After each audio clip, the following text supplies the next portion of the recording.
Assalamualaikum warahmatullahi wabarakatuh. Saya Rafina Cahening Pangisi dengan NIM 22402039, Prodi Perbankan Syariah 2A. Pada kesempatan kali ini akan membahas mengenai integritas versus korupsi.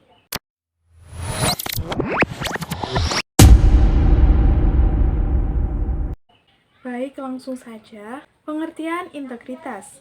Secara bahasa, integritas atau integrity mempunyai arti kejujuran, kebulatan, keutuhan, dan kesamaan antara tindakan, hati, dan ucapan.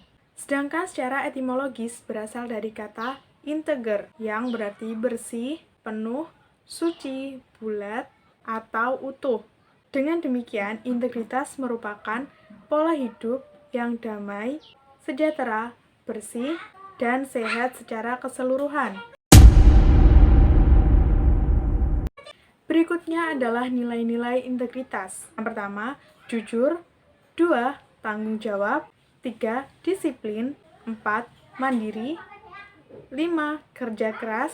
6. Sederhana. 7. Berani. 8. Peduli. Dan 9. Adil. Berikutnya mengenai tujuan integritas. Yang pertama merupakan salah satu kunci untuk memperoleh keberhasilan atau kesuksesan. Yang kedua, membuat manusia bisa memimpin dan dipimpin. Yang ketiga, melahirkan tingkat kepercayaan, baik itu kepada pemimpin. Yang keempat, melahirkan reputasi. Selanjutnya adalah mengenai korupsi. Kata korupsi berasal dari bahasa Latin yaitu corruptio atau corruptus, yakni berubah dari kondisi yang adil, benar, jujur menjadi kondisi yang sebaliknya. Arti kata korupsi secara harfiah adalah kebusukan, keburukan, kebejatan, ketidakjujuran, dapat disuap, tidak bermoral, penyimpangan dari kesucian. Sedangkan menurut Kamus Besar Bahasa Indonesia, arti kata korupsi adalah sesuatu yang buruk, jahat, dan merusak. Berdasarkan kenyataan tersebut, perbuatan korupsi menyangkut sesuatu yang bersifat amoral, sifat dalam keadaan busuk, menyangkut jabatan, instansi, atau aparatur pemerintah, penyelewengan dalam kekuasaan, dalam jabatan karena pemberian, menyangkut faktor ekonomi dan politik, dan penempatan keluarga atau golongan ke dalam kedinasan di bawah jabatan. Selanjutnya mengenai faktor terjadinya korupsi. Ini diungkapkan menurut beberapa ahli. Yang pertama dari Sarwito W. Sarwono yang mengungkapkan bahwa terjadinya korupsi ada dua hal. Yang pertama, dorongan diri dari dalam diri sendiri, seperti keinginan, hasrat, kehendak. Yang kedua, rangsangan dari luar. Ini seperti dorongan dari teman-teman, kesempatan, juga kurang kontrol. Sedangkan Andi Hamzah mengemukakan bahwa terjadinya korupsi itu dikarenakan 1. Kurangnya gaji pegawai negeri dibandingkan dengan kebutuhan yang semakin meningkat. 2. Latar belakang atau kultur Indonesia yang menjadi sumber atau penyebab meluasnya korupsi. Yang ketiga, manajemen yang kurang baik dan kontrol yang kurang efektif, sehingga menjadi peluang untuk terjadinya korupsi. Yang keempat, modernisasi pengembangbiakan korupsi. Selanjutnya, BPKP juga mengungkapkan bahwa terjadinya korupsi ada 3 aspek.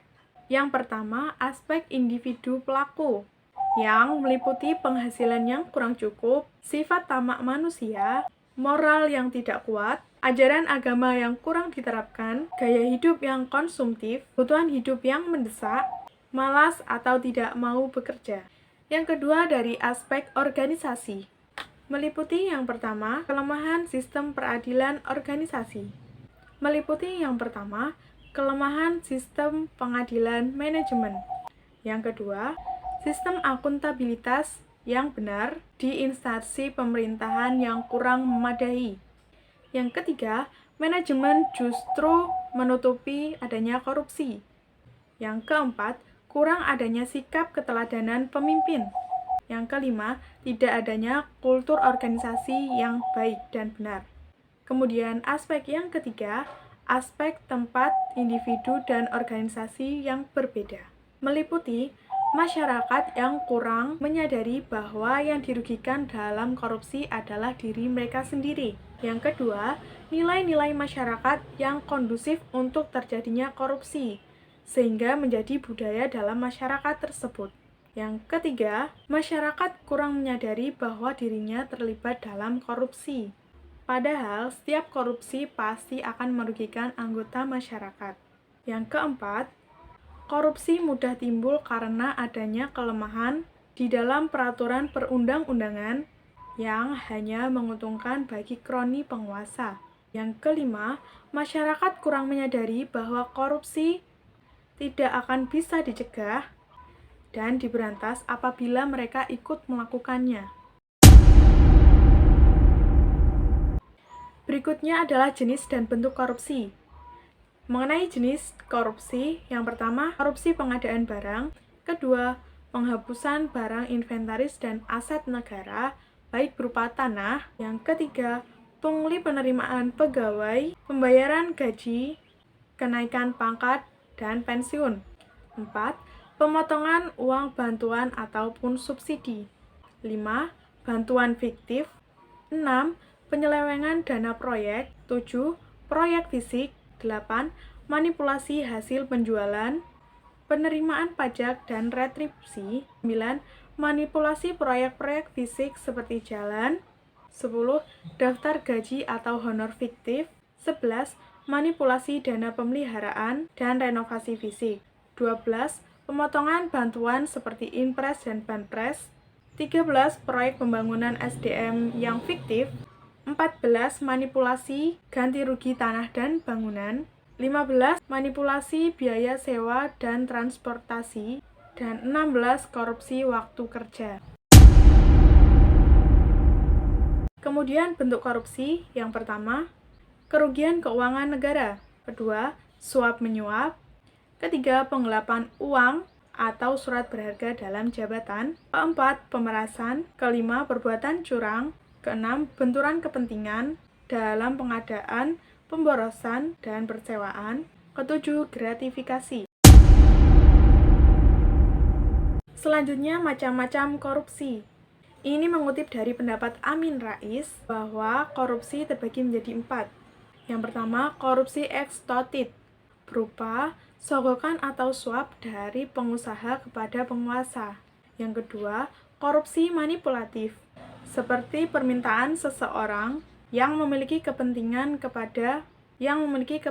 ekonomi kepada eksekutif atau legislatif untuk membuat peraturan atau kebijakan yang menguntungkan bagi usaha ekonominya.